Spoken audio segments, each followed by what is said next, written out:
Good evening, I'm Katerina Georgieva. Here's what's making news right now.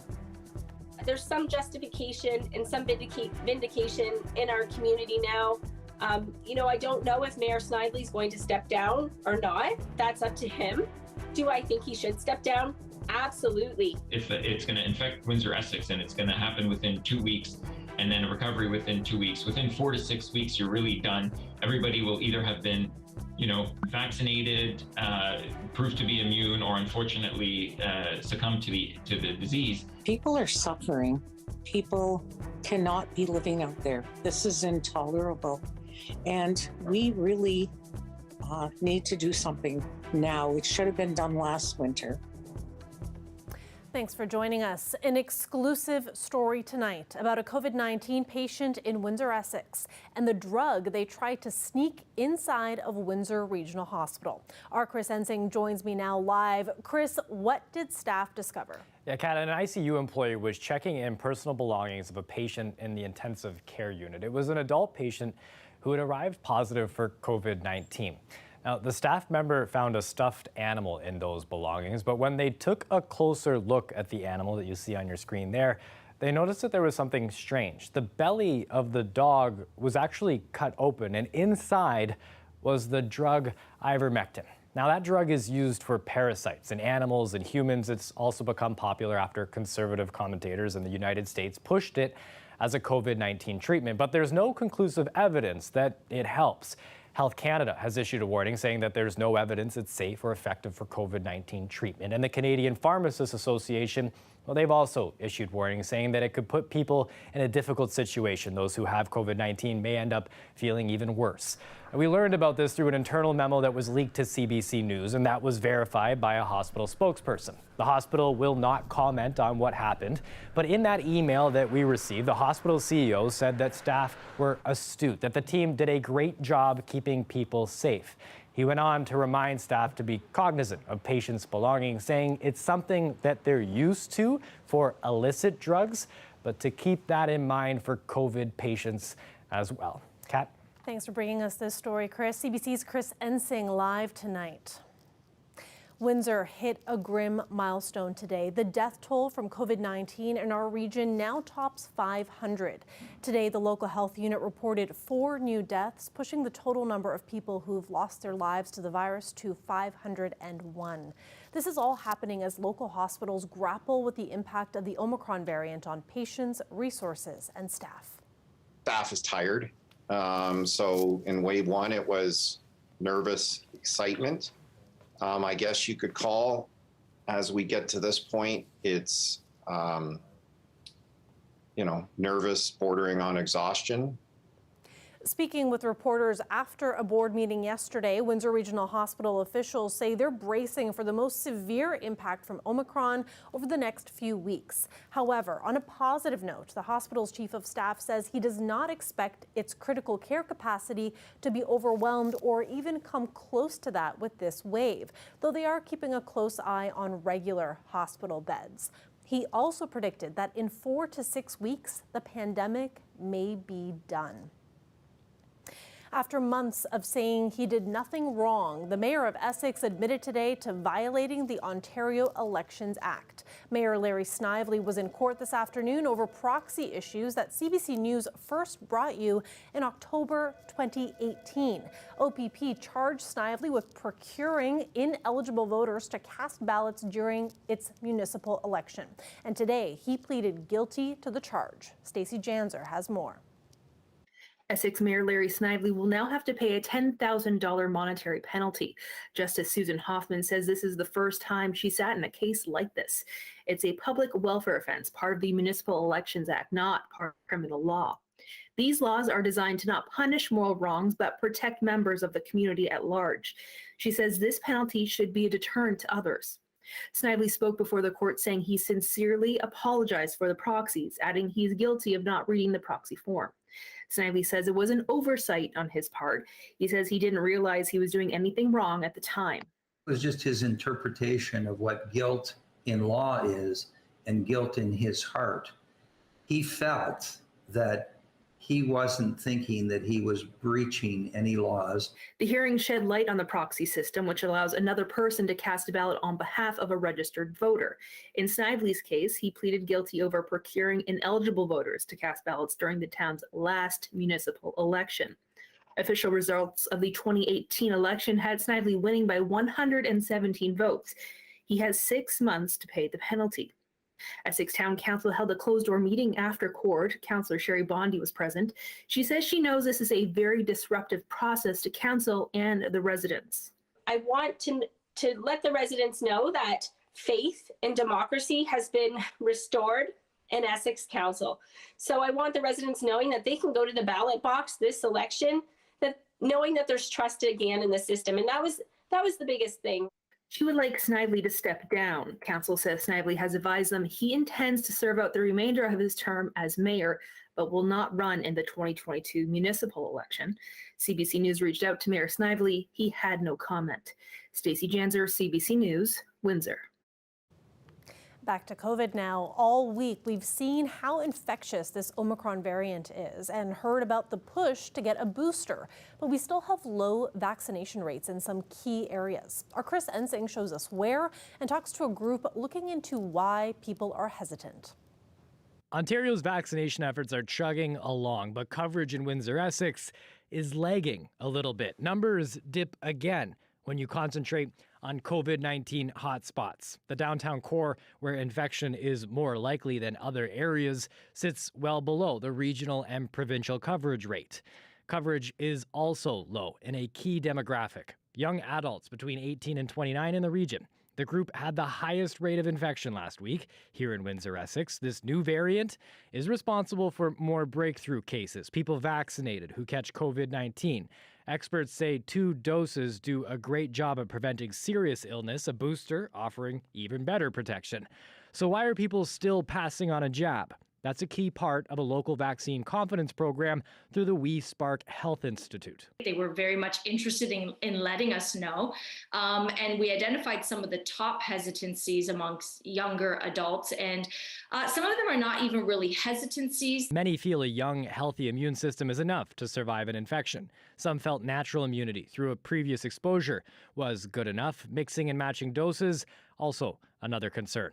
Another issue, barriers. Some people in some of the communities closer to the university didn't have access to going to a pharmacy or the mass vaccination clinics to get those vaccines as well. The health unit is running targeted vaccine clinics in those areas to help increase access, including the downtown core. These University of Windsor students, they're part of the vaccine confidence program. Here's what they've learned. I've had many conversations with people who are hesitant about the vaccine. And I think it's important to realize that all of their concerns are legitimate. They're genuinely nervous about getting vaccinated. So hearing them out and listening to the reasons why they're hesitant and giving them information to combat those concerns or just general reassurance from personal experiences can be really helpful. Being empathetic in your response and the way like the conversation is going, I found to be most effective. Like if you're trying to convince someone why like your own reasoning is right and theirs is wrong, like that's not gonna get you anywhere. If they do change their minds, the health unit says people looking for their first dose can walk into the mass vaccination center without an appointment. Chris Ensing, CBC News, Windsor. The Ontario Association of Pharmacists says half of all those being offered a dose of the Moderna vaccine are refusing the shot. Today, Canada's health minister and top doctor are urging the public to get the first vaccine offered to them. Lisa Shing has the latest. I think if the numbers hadn't been climbing as rapidly as they are right now, I probably would have waited. Jason Chomik got his 3rd dose on New Year's Day. He initially wanted Pfizer, but didn't hold out like he did for his 2nd shot. I'm glad that I got the booster for sure, but still concerned around long-term effects of mixing the vaccines. Because of supply issues with Pfizer, doses are being reserved for young people. In most regions, people 30 and up are being given Moderna. That's 18 and up in Toronto. Some who can't get Pfizer are choosing to shop around. At one of the clinics I work at, we give primarily Pfizer. But I can tell you that some people come in and they only want Pfizer. And so when they sit down in the chair, they immediately confirm with me, am I getting Pfizer? At some pharmacies that just give Moderna, So they may cancel their appointment, they may walk out, but I'd say about 50% of the people that want to get a Pfizer are not opting to get a Moderna. So that's creating some real challenges. we saw the same thing last spring during the rollout of second doses, and that's why officials are telling the public now is not the time to be choosy. I personally got my booster shot just yesterday, and I'm happy to say it was Moderna. Either Pfizer, BioNTech, or Moderna mRNA vaccines are effective as boosters, so please feel confident in accepting whichever vaccine is offered to you. The Ontario Pharmacists Association says there's more brand awareness around the Pfizer vaccine, especially since many got it for their first or second dose. It also points out people aren't used to health policies evolving in real time. Lisa Shing, CBC News, Toronto. Worrying signs in Ontario's long-term care homes about just how quickly the Omicron variant of COVID is spreading. More long-term care staff are currently infected than at any time in the entire pandemic. And there have been more resident deaths from COVID in just the past 3 days than in any calendar month since last February. Queen's Park reporter Mike Crawley has the story. This is Shepherd Lodge in Toronto. Provincial figures show it has more active cases of COVID-19 among staff and residents than any long-term care home in Ontario. It's terrifying families, and rightfully so. We've watched what happens when we don't pay attention to the most vulnerable and get them everything that they need to be able to withstand another wave of the virus. Another home where Omicron is spreading rapidly, Extendicare Scarborough, with 60 cases among staff and residents. According to Public Health Ontario, half of the province's 600-plus long-term care homes are dealing with outbreaks. What is being done? Where is the urgency to do anything to protect these residents and these workers? I'm not seeing anything. For months, there were never more than a handful of active COVID cases in Ontario's long-term care homes. That has changed drastically with Omicron. Now, nearly 2,000 long-term care staff have a confirmed active case of COVID-19, a record high for the pandemic. In addition, more than 1,000 residents are known to be infected. Obviously, we're taking this very seriously. The operators are taking this very seriously. We're working closely with public health. But we need to maintain that vigilance, and we need to do everything we can as community members to reduce the level of spread in our communities. COVID-19 has killed some 4,000 long-term care residents in this province. Those deaths all but ground to a halt last spring, once Ontario's vaccination campaign got rolling. A year ago, long-term care staff and residents were given first priority for vaccines. We've been ahead of the game in terms of making sure that boosters got done, that staff vaccinations got done, that the work now on fourth doses is getting done, that N95s are in place, that HEPA filters are being put in place. So we are taking the necessary steps. Since last March, Ontario saw on average just 9 COVID-related deaths per month in long-term care, but in the past 3 days alone, 16 residents with COVID have died. More than half of current resident cases are reported to be asymptomatic or mild, leading to some hope that Ontario's homes won't see a repeat of the waves of death during the pandemic's earlier stages. Mike Crawley, CBC News, Toronto. Some lighter news now. The city's Bright Lights Festival is being extended. The original plan was to take down the displays in Windsor's Jackson Park after this Saturday, tomorrow, but the city now says that they will stay up for an extra week to provide more time for people to enjoy a safe outdoor activity. It also plans to open the outdoor ice rink at Charles Clark Square next Monday. Reservations for free public skating can be made between 8 a.m. and 11 p.m. every day. I'm sure a lot of us need some of that positivity, and Bright Lights always gives you some positive feels. A live look outside there. We got a bit of a mixed bag in the forecast for this weekend, and Nick Cirkovich will be here to explain it all right after the break.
Welcome back. The pandemic has taken a big bite out of many people's lives, but there are some who have been able to use shutdowns and lockdowns to develop and hone new skills and crafts. Artist Cameron Garby took on the challenge of carving using wood as his medium and a chainsaw as his tool.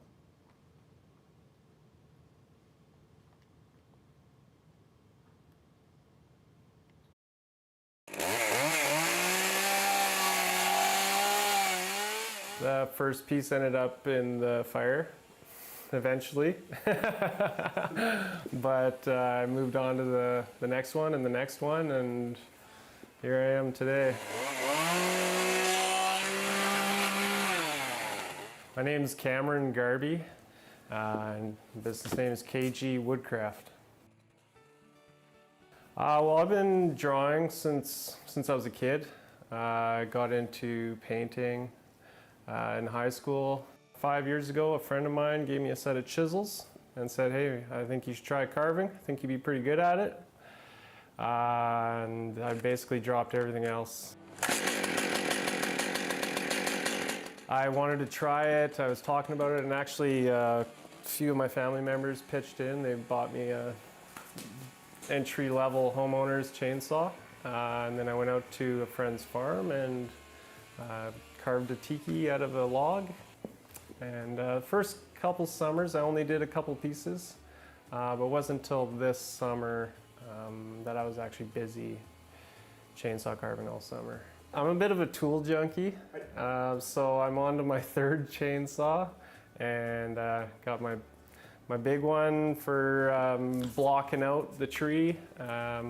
I've got a smaller one with the power groover on it for fine texture and detail, and then I got my real light one with my carving bar on it.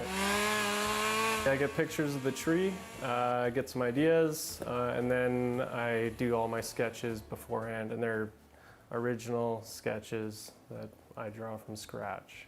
Eagles, I did a piece in front of a church, so that was a dove holding a Bible with some symbolism tied into it.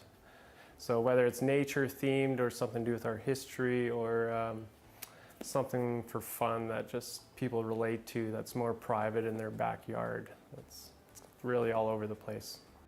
As long as I got another project on the go and I'm able to make, I'm just grateful to be able to make and to create. That's keeps me happy, keeps me sane.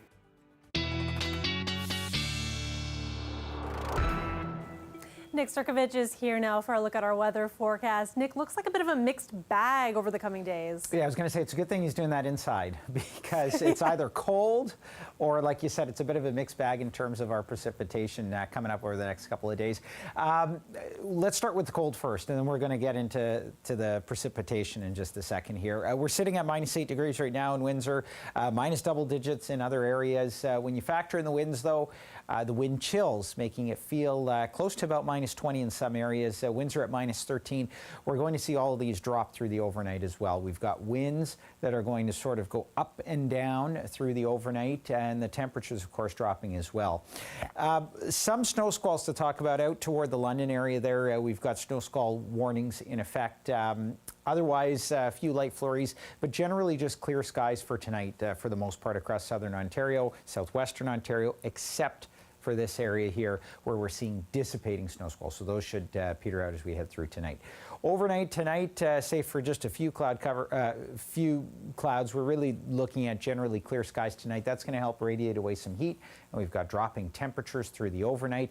Then, as we move through tomorrow afternoon and into the evening, here's our mixed precipitation here. So the risk, as the temperatures sort of hover around the 0 mark, that we could see some isolated patches of freezing rain or freezing drizzle, but otherwise looking at some light showers or mixed precipitation, switching over to some light showers again as we head through the overnight period, and temperatures sort of warm up, and then they drop into Sunday, and we've got clearing sky cover, but Sunday, the temperatures begin to drop. So our morning temperatures are going to be sort of the highest that we're going to see on Sunday. Winds, as I mentioned, sort of easing off tonight, then picking up again as we move through tomorrow, about 40, and then into Sunday, upwards to about 60 kilometers per hour. So pretty windy conditions here coming up over the weekend as well. Overnight tonight, temperatures minus 13 with the wind chills, though. Some areas will see wind chills of minus 25 through the overnight. Winds are closer to about minus 18, 1 for tomorrow, 2 for Sunday, and then the drop in temperatures as we kick off next week. I don't like hearing drop in temperatures. I'm tired of the cold. I know. Thanks for that, Nick. You bet. When we come back, unemployment numbers are out, so we're going to bring you that update right after the break.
The highly infectious Omicron variant is nudging more Canadians to stay at home when possible. And during the pandemic, grocery delivery apps have offered a way to stock the fridge without stepping outside. But as CBC Marketplace found out, some customers could be paying more than they know for that convenience. Asha Tomlinson looks at what's in store for online shoppers.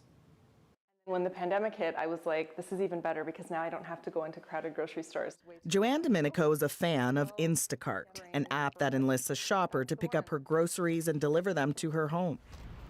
But we've discovered the convenience may not be worth the additional hidden costs.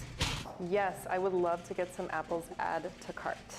Marketplace went shopping in-store and on the app and found out Instacart shoppers who order from Loblaws and Costco are paying about 10% more for their groceries, well beyond the expected delivery and service fees. In the case of Loblaws, we shopped in-store while Domenico shopped online. All right. What about that 4-berry blend, the cup size?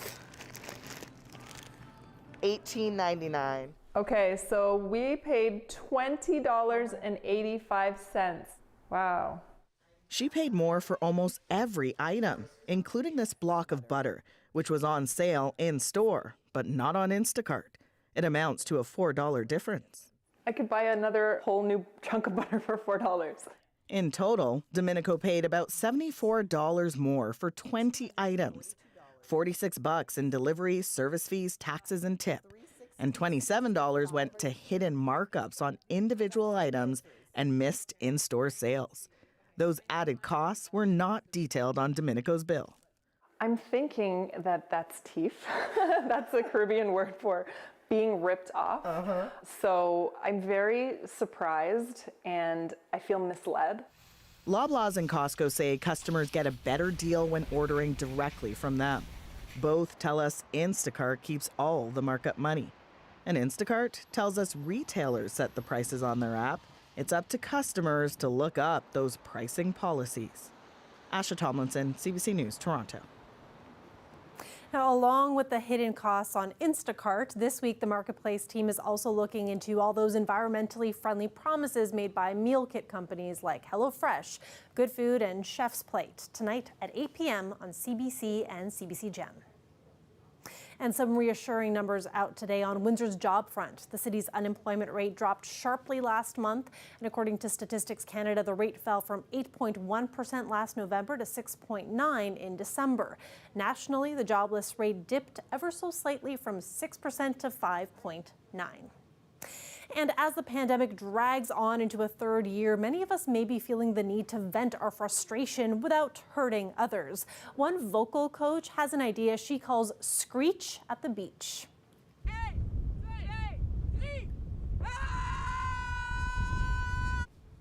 One of her clients says that after being cooped up indoors all day, screaming at the sea offers her a sense of freedom.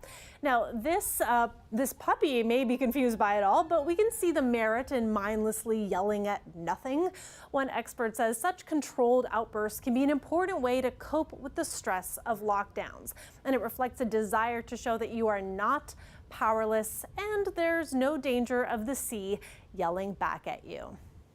Well, luckily, we too are surrounded by water. We can try that same practice at the lake. That is it for CBC Windsor News. For news anytime, go to our website, cbc.ca/Windsor. Thanks so much for watching and have a great weekend.